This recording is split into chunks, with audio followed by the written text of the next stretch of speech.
Magandang umaga mga kaputak. Welcome po ngayon sa akin channel. Dito tayo ngayon sa free range. Maaga tayong gumising mga kaputak kasi ilang araw na hindi na ako nakapunta dito sa range kasi late na ako nakakagising kasi busy na sa trabaho mga kaputak. Kaya nga naglaan talaga ako ng oras ngayong umaga para tayo ang magpatuka at maging updated naman tayo sa ating mga alaga kasi nagtatanong lang ako kay Papa kung ano ng kalagayan ng aking mga alaga dito mga kaputak. Pero sa ngayon tayo ang magpapatuka sa kanila. Tapos yung gamit nating patuka sa kanila yung PDP pa rin mga kaputak kasi marami namang pulit dito. Yung PDP mga kaputak is yung developer para sa mga babae, yung mga pulit. Pwede natin itong gamitin sa mga lalaki para ma-develop yung mga katawan din nila mga kaputak. Yan.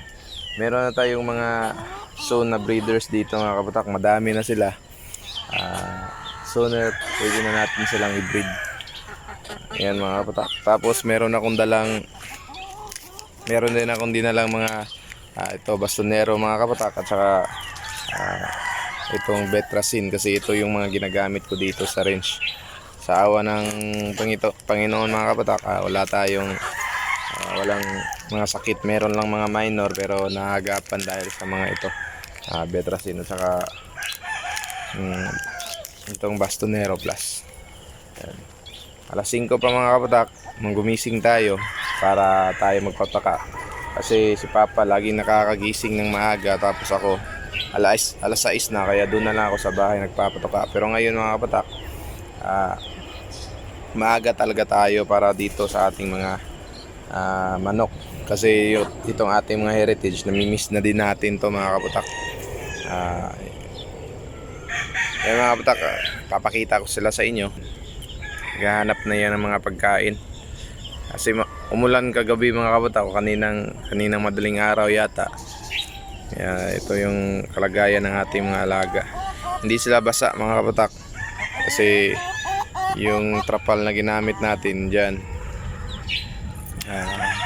goods na dyan, hindi na sila nababasa dyan.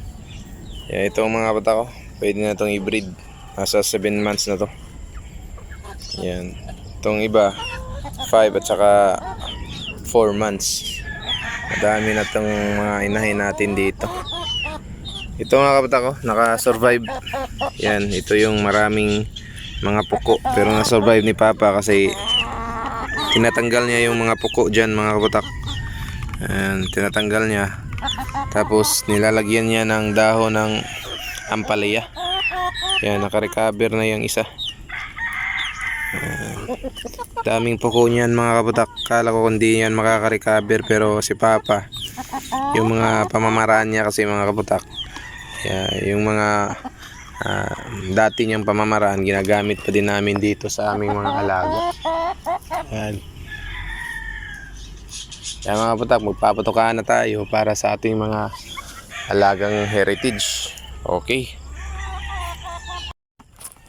mga kaputak, yung pinakain natin sa kanila yung tirang kanin at saka yung PDP. Yan.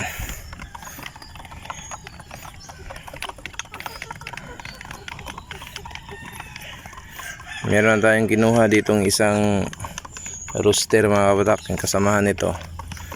Yan. Kinuha na natin yung isa. Inulam na. Yan mga kaputak.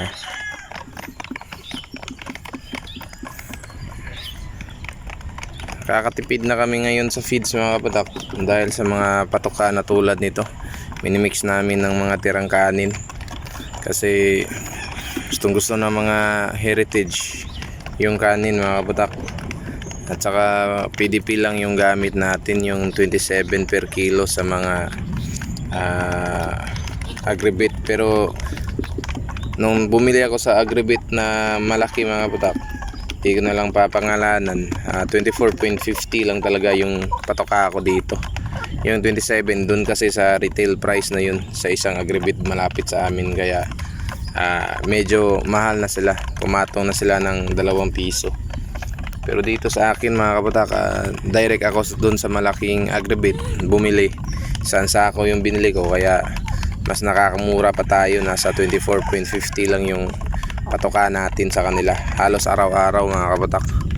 Yung 27 sa dati yun, dati nating kinuhaan ng feeds, kaya malaking save na yun mga kabatak. Meron tayong 100 na save sa isang sako. Yan, ito yung mga itim natin dito mga kabatak. Sa kabila meron pang mga itim dyan. Kasi nakakapasok sila, merong mga butas doon sa unahan mga kabatak, kaya nakakapasok yung mga maliliit na itim. Okay lang mga kabatak kasi nabubuli naman sila dito sa kabila. Yan, yung ating range mga kabatak ko, kaunti na lang yung basura din kasi hindi na tayo nakabalik dito mga kabatak.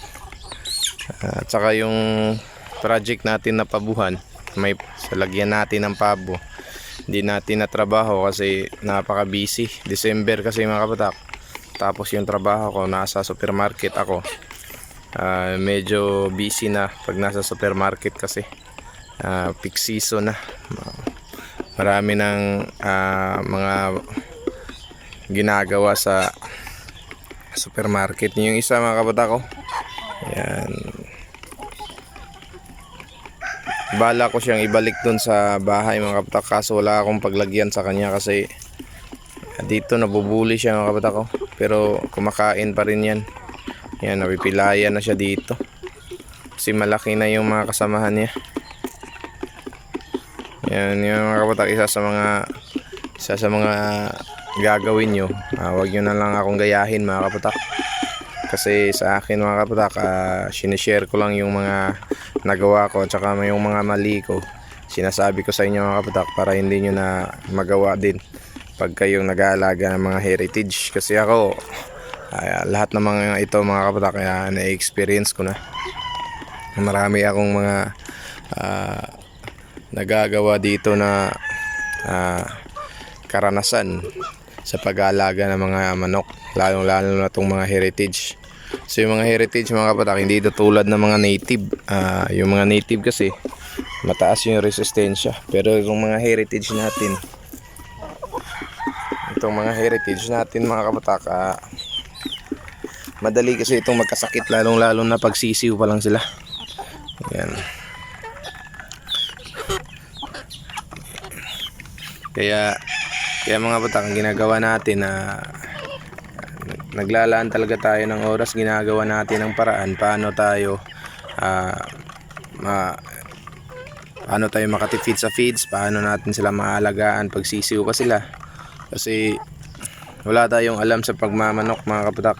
Meron lang tayong mga nakikitang mga video sa YouTube at saka sa Facebook, pero iba pa rin yung reality mga kabatak. Makikita at naalagaan natin hands on tayo, tapos yung mga alaga natin mga kabatak, nagpapagtutuunan natin ng mga ng pansin. Kaya mabuti pa rin yung nagagawa natin ng paraan mga kabatak. Ito yung isa mga kabatak ko. Yan, nabubuli kasi siya dito. Yan, nabubuli siya. Yan yung mukha ko. Pero malakas kumain mga kabatak ko, punong-puno yung butse. Yan. Kasi malalaki na dito. Hindi pa namin nalagyan kasi ito mga kabatak, kasi hindi pa na busy kasi ako. Baka sa next year na itong banda dito, lalagyan namin dyan ng para sa mga ganito kalaki. Dyan namin ilalagay kasi pag isinama namin sa tulad nitong mga malalaki na, nabubuli kasi sila. Kaya minabuti natin mga kabatak na i-separate natin dyan. Hindi pa namin natrabaho ni Papa kasi masyado akong busy, tapos si Papa ayaw namang magtrabaho ng siya lang mga kabatak kasi walang assist. Dapat meron kasing assist pag nagtatrabaho ka. Yan. Tapos ngayon mga kabatak, maaga tayo para update naman tayo sa ating mga alaga. Yan. Meron na tayong ginagawa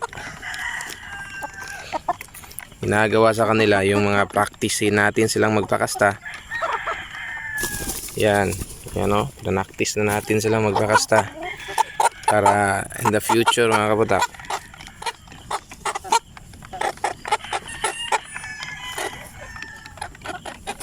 pwede na silang magpakasta in the future. Para sa season mga kaputak, marami na tayong mga breeds.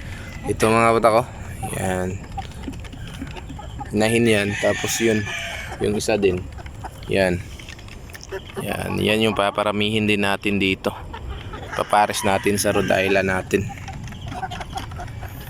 Yan. Okay, tapos na tayo dito mga kaputak. Yun lang mga kaputak, happy farming po sa lahat. God bless you all. Magandang umaga po.